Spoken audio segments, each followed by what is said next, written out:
Il y a des milliers d'années, Sigurd fabriqua d'incroyables machines de guerre, avec lesquelles il bâtit un empire. L'empereur se maria et eut de nombreux enfants. Il eut même un enfant naturel avec la mystérieuse Aurora, un ancien dragon déguisé en femme. Une fois unis, la paix fut déclarée à Rivellon, et les bains de sang oubliés. Mais le royaume de paix de Sigurd fut détruit quand ses propres enfants se dressèrent contre lui. La guerre fut ramenée par la vengeance, et la destruction atteignit de nouveaux sommets. Bien décidé à sauvegarder l'héritage de Sigurd, le sorcier Maxos alla acquérir l'aide du seul enfant à ne jamais avoir trahi son père, le fils de Sigurd et Aurora, le prince mi-dragon. Il serait celui qui sauverait l'empire de la ruine et l'aiderait dans sa quête. Et Maxos lui confia le vaisseau de commandement impérial baptisé Corbeau. Voici l'histoire de Maxos et du dragon. Voici l'histoire du commandant dragon.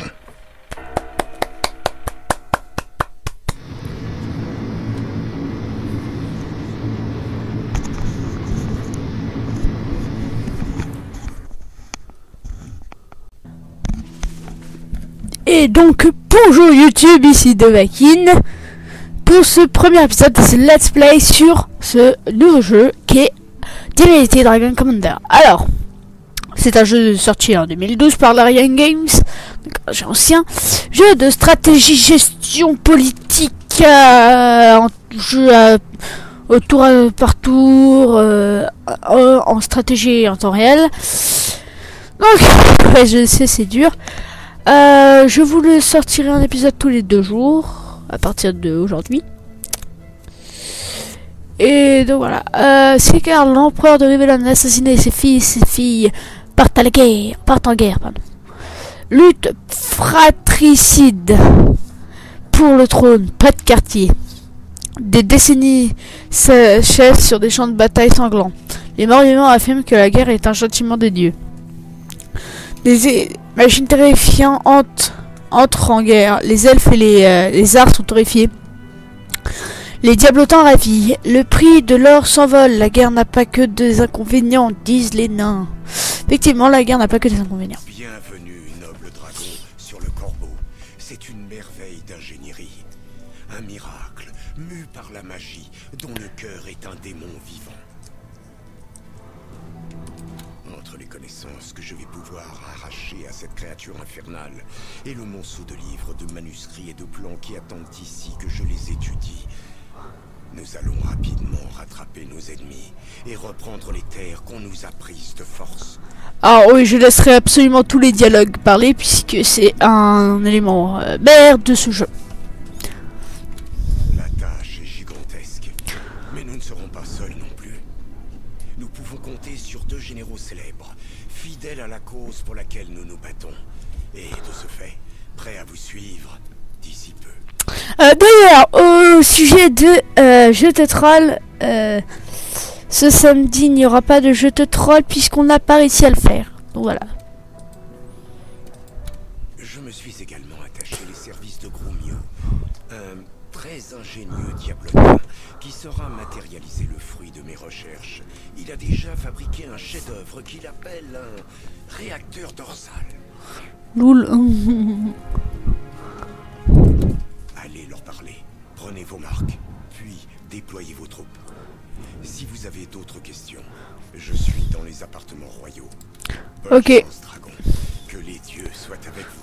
Lui il me saoule, hein. Franchement lui il me saoule. Donc je vous laisserai tout. Cet épisode ne sera pas riche en gameplay. Ben non mais reviens Maxos. Ne sera pas très riche en gameplay tout simplement parce que ce sera des explicatifs pour montrer un peu les bases dans le Corbeau. Le Corbeau qui est le vaisseau qu'on pilote qui va nous permettre. Voici le tour par tour. Donc voici la carte du monde. Pour l'instant elle est toute petite, mais après elle s'agrandit, elle s'agrandit, elle s'agrandit.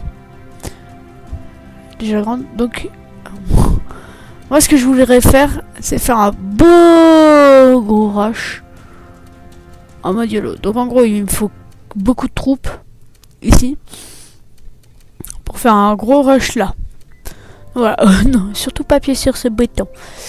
Donc déjà on va passer une troupe comme ça. On va la mettre en une seule. Tac. On n'a pas besoin de plus. Et on va revenir au pont. Donc c'est là le stratégie tour par tour. Après c'est que de la parlotte. Dans le corbeau c'est que de la parlotte, de la politique. Laissez-moi vous dire tout de suite, monsieur le bâtard, que j'ai très peu d'estime pour vous. Votre père a peut-être été un grand roi autrefois, mais ces 10 dernières années, on n'aurait pas perdu au change en couronnant un cochon. Ah oui, 30 ans, ça fait 30 ans que Rivellon est en paix.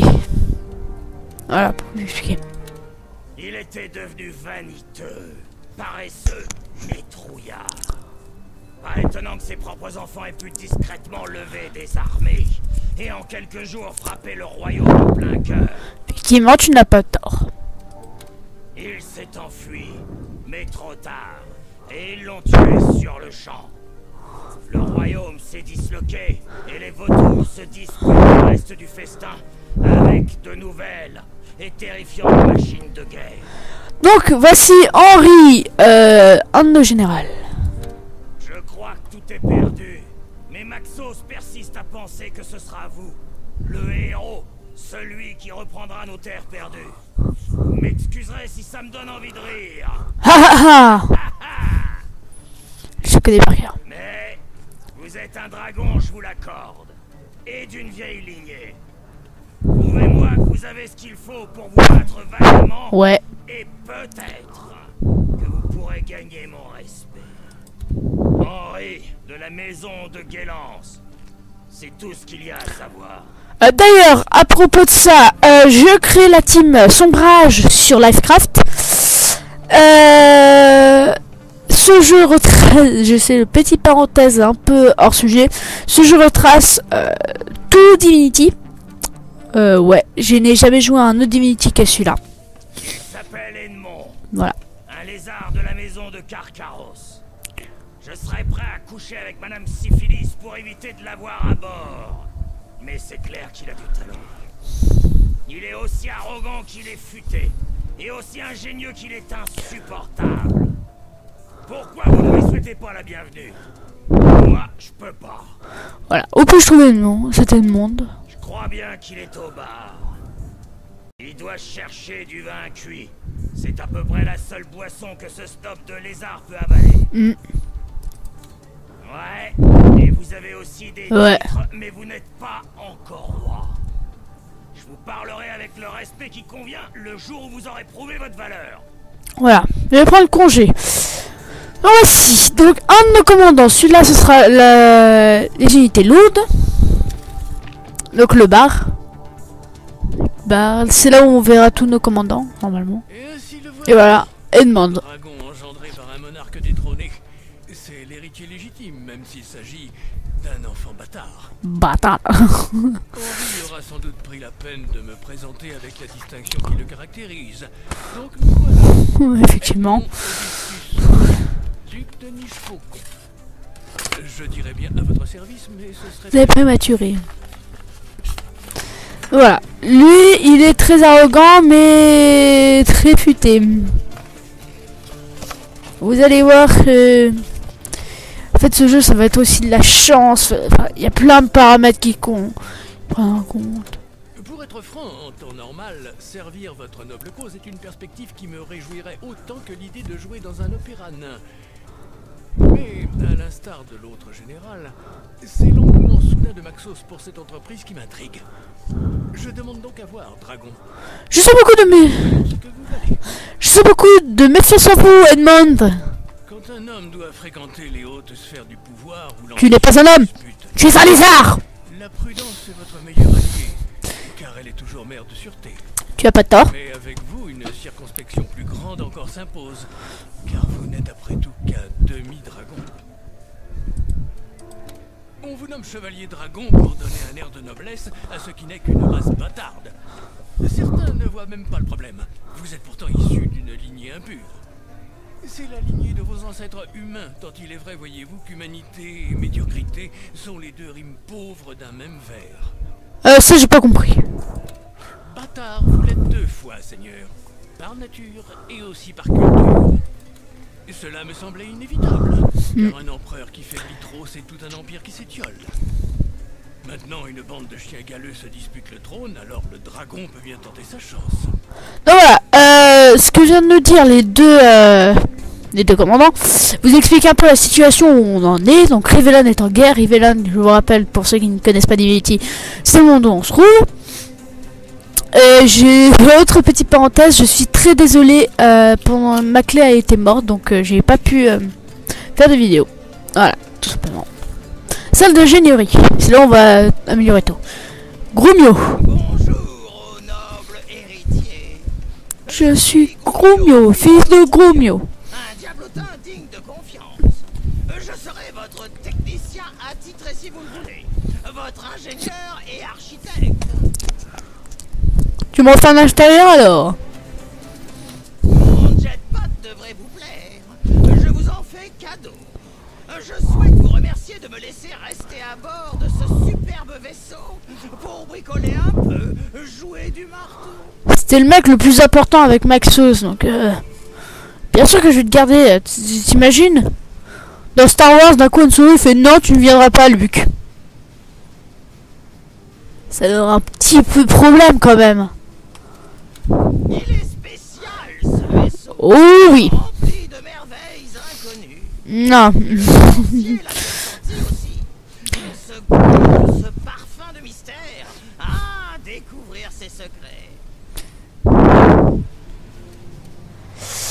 D'où veut toute cette technologie? Messire, quand votre bon père et Maxos sont entrepris de conquérir le monde avec leur drôle de machine, nous avons été fascinés. Les diablotins n'avaient rien contre le fait de jurer fidélité à un empereur capable de manier des armes de cet acabit. Nous étions même prêts à l'accueillir à bras ouverts. Ah, je vous jure, à bras ouverts. Voilà, Grumio c'est un peu comme ça. Les monstres d'acier peuplaient les terres, les mers et même les airs. Ah, la belle époque. Quel talent, quelle ingéniosité.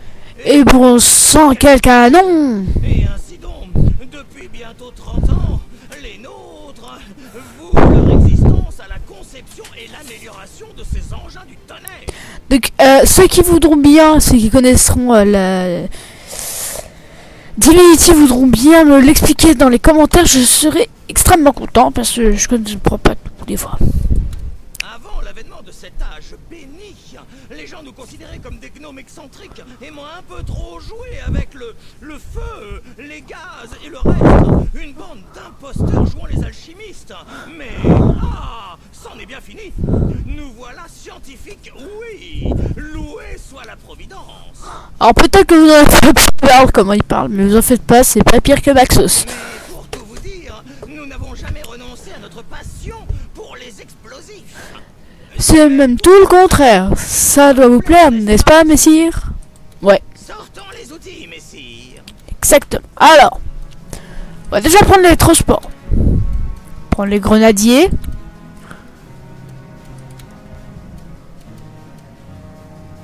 Et voilà. Vous allez me dire, mais pourquoi tu fais ça? Simplement parce que... Et donc... Maxos, je lui parlerai pas parce qu'il m'énerve. Franchement, son dialogue est chiant. Donc celui que je vous ai pointé. Alors là, on va acheter des unités. Donc, un transport, puis après que des grenadiers. Hop, voilà. Et puis bah je vais vous dire au revoir hein. Merci à tous et à toutes d'avoir regardé cet épisode de ce let's play sur Divinity Dragon Commander. C'était Demaki. Bye bye.